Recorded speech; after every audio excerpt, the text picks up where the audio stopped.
Oh, hi there. Welcome back to the Twin Suns. My name, as always, is Nathan Emery. If you couldn't tell from the fact that I'm dressed like him, I love Han Solo.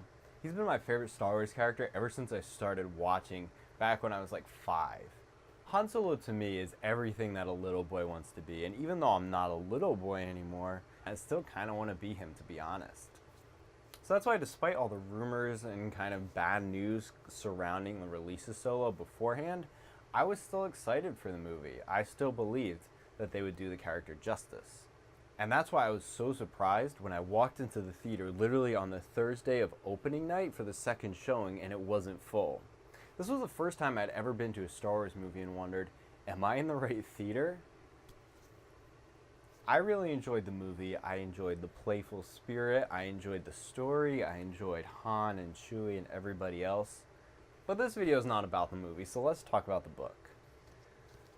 The novelization of Solo. Of course, this review will be spoiler free, so I won't spoil any of the additional scenes or anything like that. So if you haven't read it yet, don't worry. To me, the novelization of Solo is everything that the movie strove to be. The novel very much focuses on creating a feel and an atmosphere like that of the movie. I really enjoyed this novelization, just like I enjoyed the movie. It was just a lot of fun. This novelization definitely isn't just an account of the plot of the movie, but actually is a retelling and reinterpretation of the film itself. One thing that I thought was really cool is that the novel kind of switches between different characters' points of views, which lets us see different things from the movie from different perspectives than we already saw. Some of my favorite parts of the novel were when it talked from L3's perspective, such as when they were plugging her into the Falcon. I watched Solo 3 times because I just love Han Solo way too much.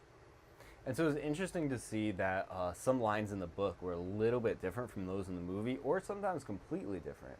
I assume the author was using an earlier draft of the script than the final draft to be able to get this novel out, so that was just kind of a funny little aside for me. But the way this book describes Han's mannerisms, the added details, going into different characters' heads, it really does create a fun atmosphere like that in the movie. It stays true to Han as we see him in the film and as we know him from the original trilogy, and still manages to add additional jokes, thoughts, ideas, details, and so I really enjoyed all of those.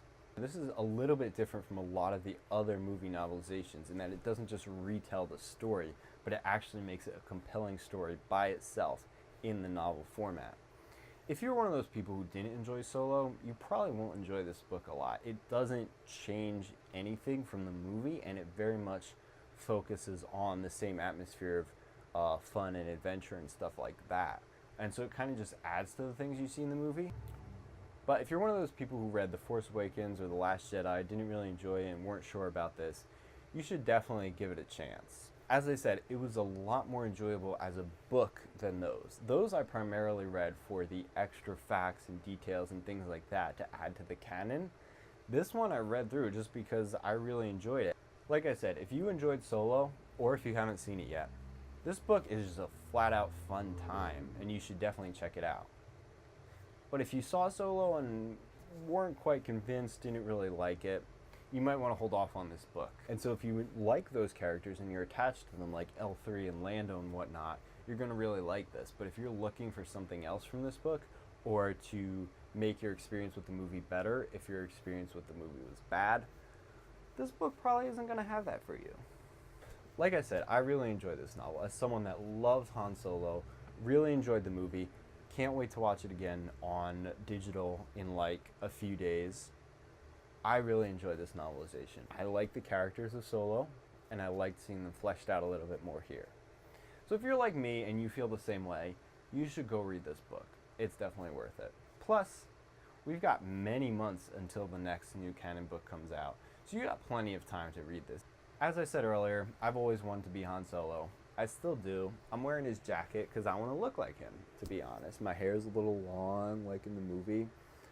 I want to be Han. That's why I really enjoyed this book, because I love seeing the character of Han Solo.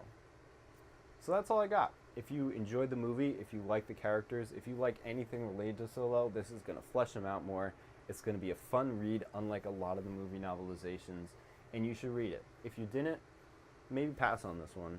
Go reread another book that you enjoyed. No judgment here. But I'm going to go continue to try to be like Han Solo in my daily life, and you should too, because he's a great guy. And I will eagerly await the arrival of Solo to digital in a few days. But until then, may the Force be with you. I'm Nathan Emery, and this is the Twin Sons. Thank you.